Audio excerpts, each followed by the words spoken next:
Hello, कैसे हैं आप सब। होप सो आप सभी अच्छे होंगे। I am Rahul, welcome to physics brain. आज हम इस वीडियो में पढ़ेंगे फिजिकल क्वांटिटी के बारे में। फिजिकल क्वांटिटीज क्या होती हैं और डिस्टेंस और डिस्प्लेसमेंट। तो पहले हम देखेंगे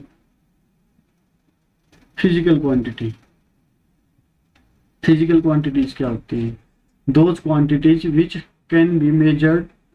जिन क्वांटिटीज को हम मेजर कर सकते हैं, माप सकते हैं, उन क्वांटिटीज को हम फिजिकल क्वांटिटी कहते हैं।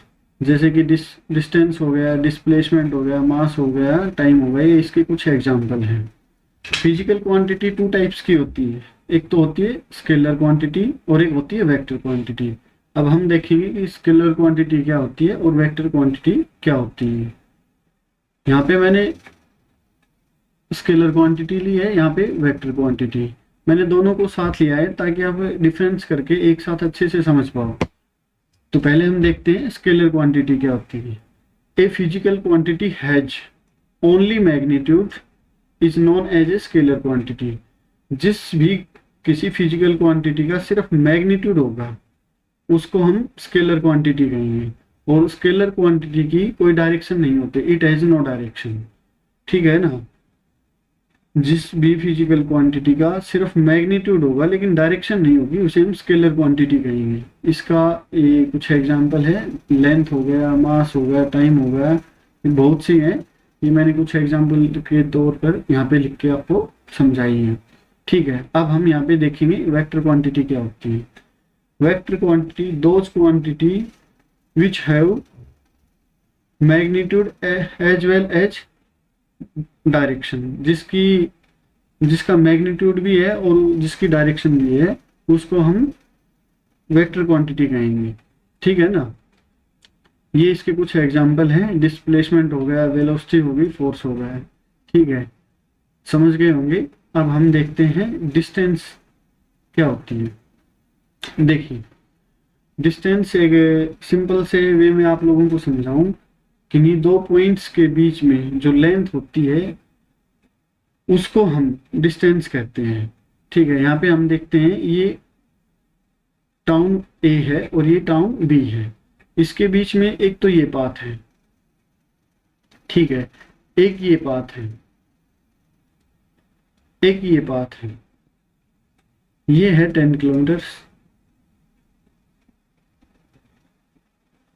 ये है 25 किलोमीटर और ये है 20 किलोमीटर। ठीक है, यहाँ पे देखिए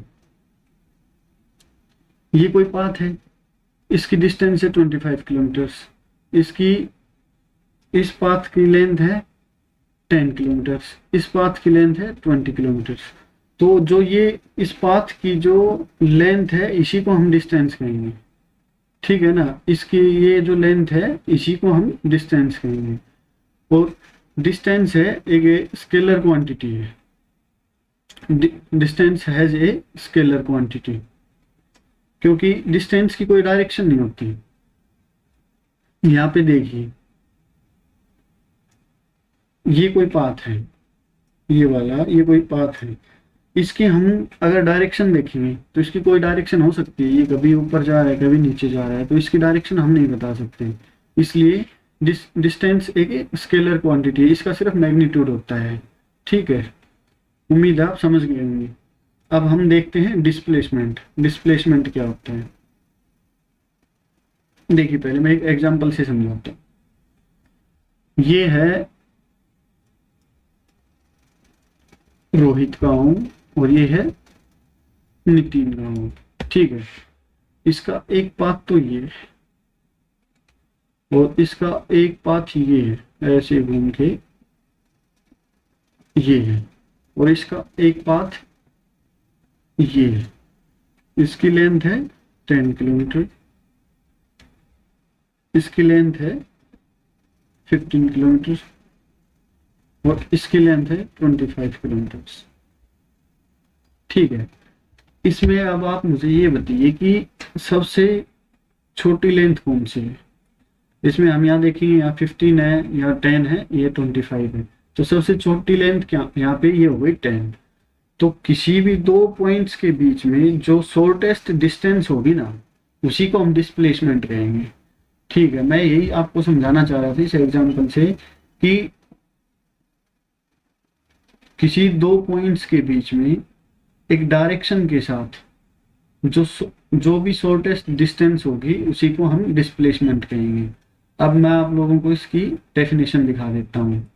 when a object move from one place to another place, the shortest distance between the initial position and final position of the object along with direction is called displacement. ठीक है, कहना ये चाह रहा है यहाँ पे कि कोई ऑब्जेक्ट जब मूव करता है एक प्लेस से दूसरे प्लेस के लिए, तो उसकी इनिशियल पोजीशन जो पहले जहाँ से स्टार्ट किया था उस पोजीशन से लेके उसकी जो फाइनल पोजीशन जहाँ तक वो मूव करके गया है, उस पोजीशन के बीच में जो शॉर्टेस्ट डिस्टेंस होगी डायरेक्शन के साथ, उसी को हम डिस्प्लेसमेंट कहेंगे।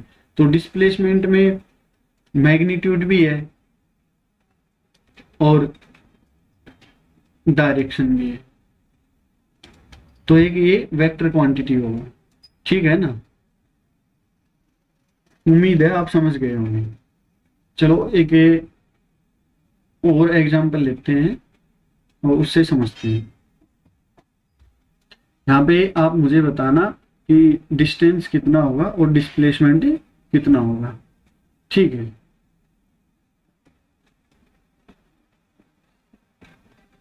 यहां से चलना शुरू किया, फिर ये इधर गया, फिर ये इधर गया और फिर ये यहीं पे आ गया इस पोजीशन। ये पॉइंट बी है, ये पॉइंट सी है, ये पॉइंट डी है। ये 2 किलोमीटर है, ये 3 किलोमीटर है, ये 2 किलोमीटर है और ये 3 किलोमीटर। अब हमें आप ये बताएंगे कि यहाँ पे डिस्टेंस कितनी है और डिस्प्लेसमेंट कितना है। तो हम डिस्टेंस देखते हैं।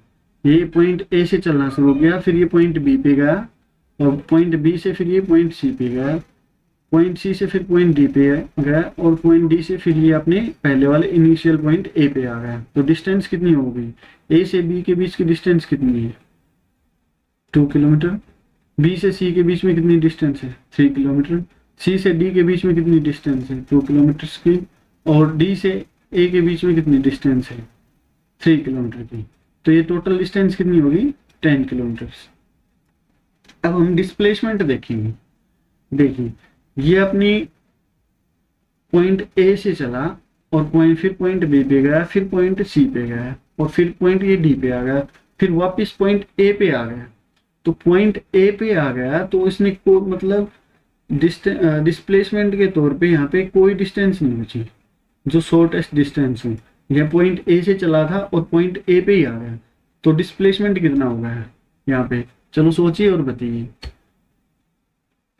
अब देखिए, ये पॉइंट ए से चला और पॉइंट ए पे ही आ गया, तो यहाँ पे शॉर्टेस्ट डिस्टेंस क्या होगी 0 होगी ना, तो डिस्प्लेसमेंट कितना हो गया 0।